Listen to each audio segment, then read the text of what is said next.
Hi guys, welcome back to my YouTube. So today's video is going to be the first part of a tiger commission that I just completed. So I'm going to be showing you how I sculpted the head. This head's a little bit different from the other two tigers that I made. So the first tiger I made was an orange one that didn't have a movable jaw or anything, and the second one I made had a movable jaw. That's the white one. So this one is another orange tiger, and it doesn't have a movable jaw either, so I wanted to change it up a little bit and sort of make the face a little bit different from that first one and give it its own sort of personality. So basically this whole process I'm going to be sculpting with Sculpting Original. That is the white Sculpey, and it's a lot more pliable than Super Sculpey.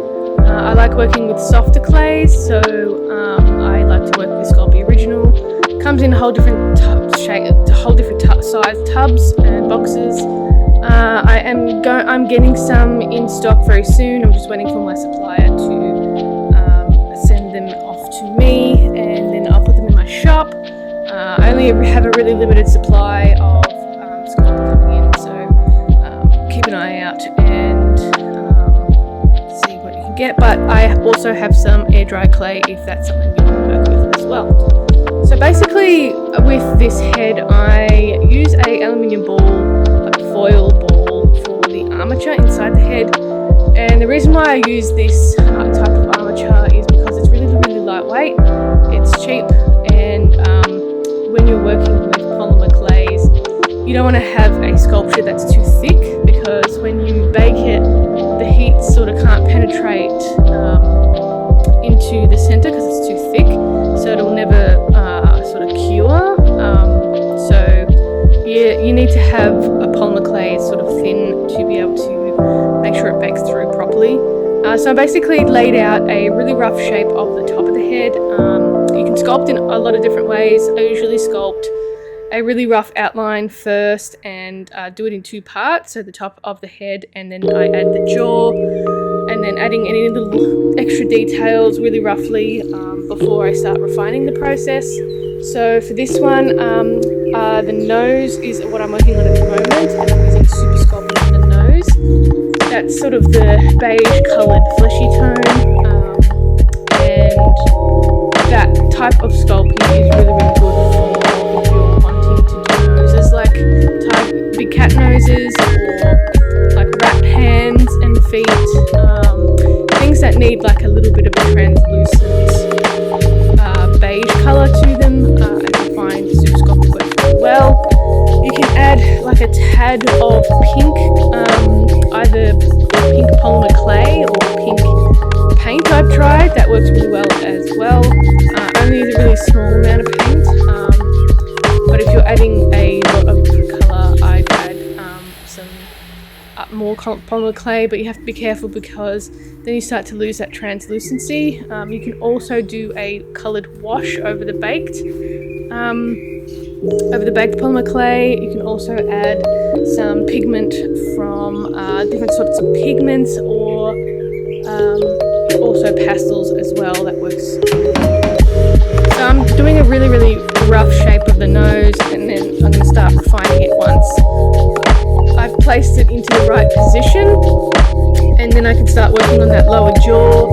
And basically it's a little bit of a process. I always have some reference images on my computer next to me where I have different sides, views of the animal that I'm sculpting to make sure I've got like all the dimensions and curves right, because especially with a lot of big cats there's a really subtle difference between the way their facial structure is. So I always like to have a lot of reference images up to make sure I've got those really subtle curves right. Tigers tend to have like a big muzzle and a slightly more curved back nose, if that makes sense. But just do a little bit of research before you start sculpting things to make sure you've got all of the dimensions correct.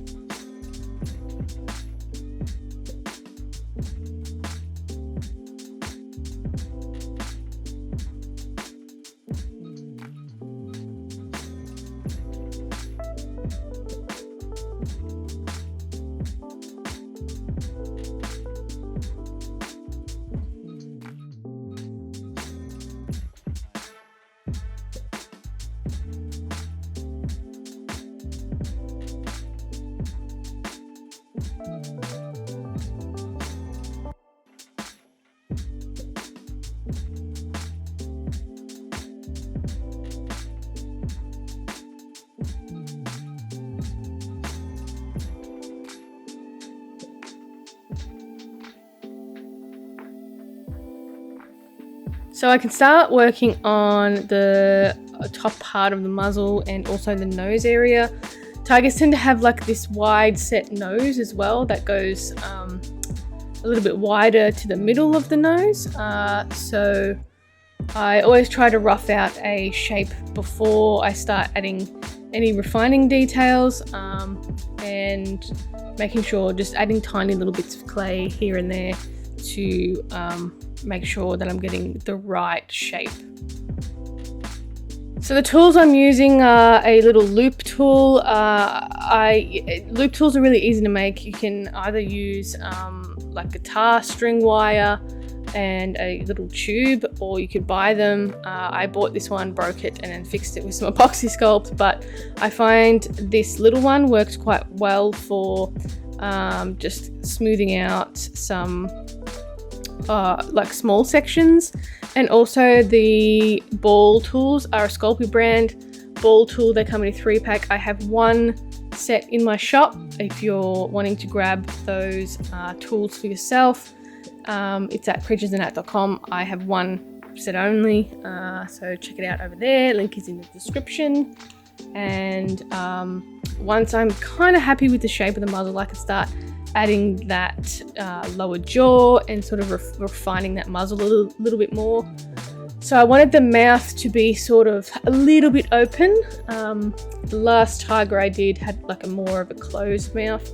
So this one was a little bit more open to just have a different type of character to it.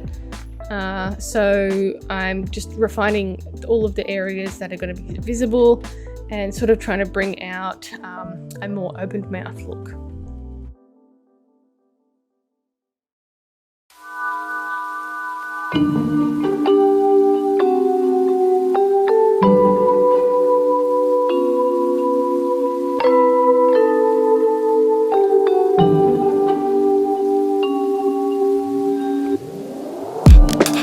For the lip lines, I like to do it with a snake type piece of clay.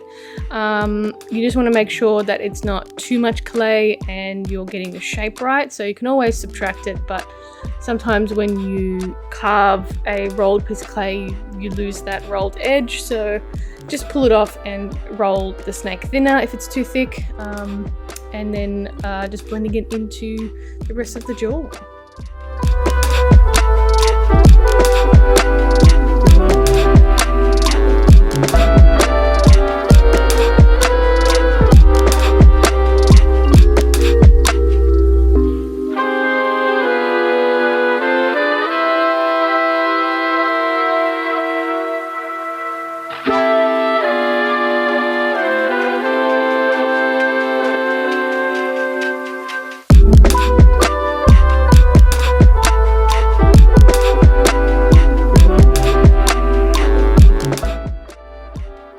So after I had done the muzzle and the jaw bit, I wasn't quite happy with the way the nose was sitting, so I just cut it off and added a little bit more clay to the top back of it, just to push that nose tip out a little bit more, and because it was a little bit too inset for my liking, and tigers don't really have that much of an inset nose. If you look at their profile, the top sort of sticks out a little bit more and blends into the muzzle.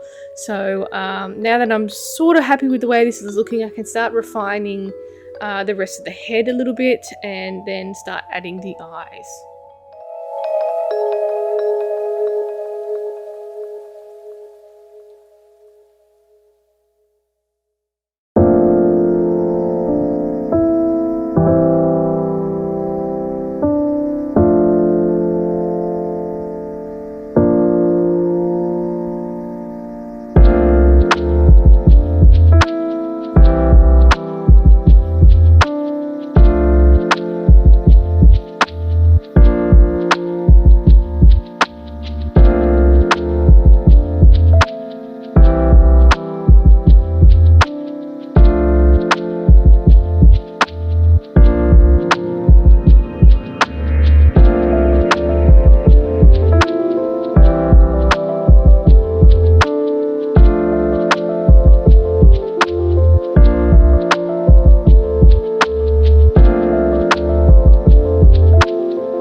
So for the eyes on this doll, I'm using glass eyes. For this one, the customer chose the color, and basically with my eyes, because I use glass cabochons, they have like a flat back, and I like to create sort of an eye socket and then place the eyes in there so they're not so flat, and that basically gives it like an eyebrow and just like a socket that goes around. If you think of a skull, you can see like all of the muscles and the hole that the muscles sit in the socket. So I'm trying to recreate that when I do my eyes.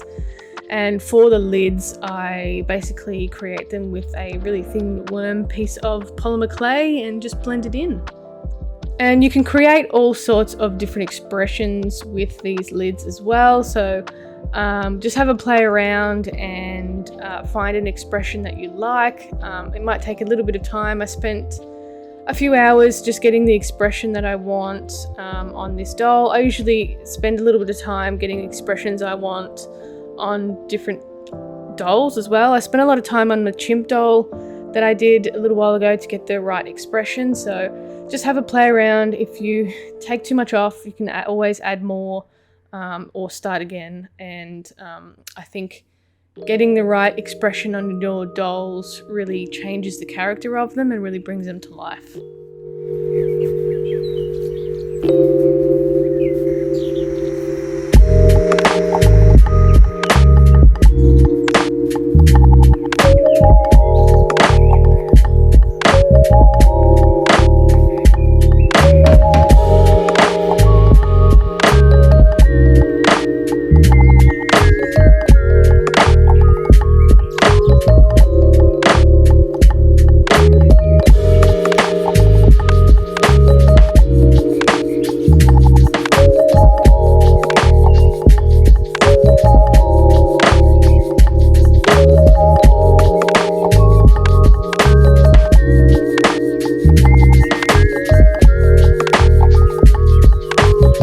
So I basically just start building up the top brow area once I'm happy with the way the eyes are looking.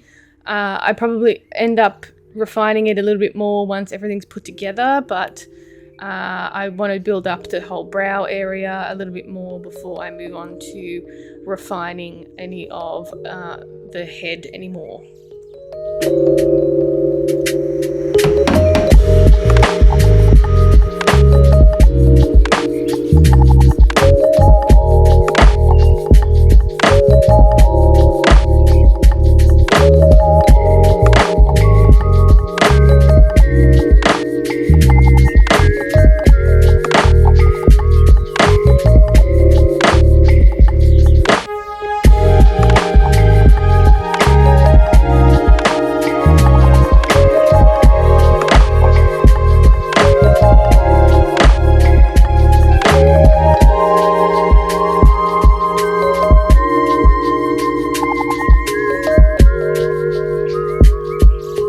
So once I'm semi-happy with the way the brow's looking, I wanted to build up the nose a little bit more, so just adding a tiny bit of clay on the edges and sort of widening it a little bit to make it more of tiger-like.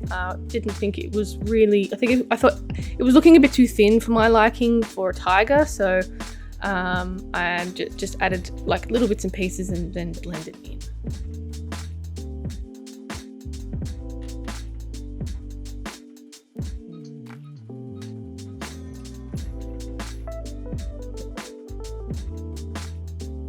So last little bits, just adding some detailing on top of the head. Don't need to go into too much detail because I'm going to be adding faux fur to the head anyway, so it'll all be lost.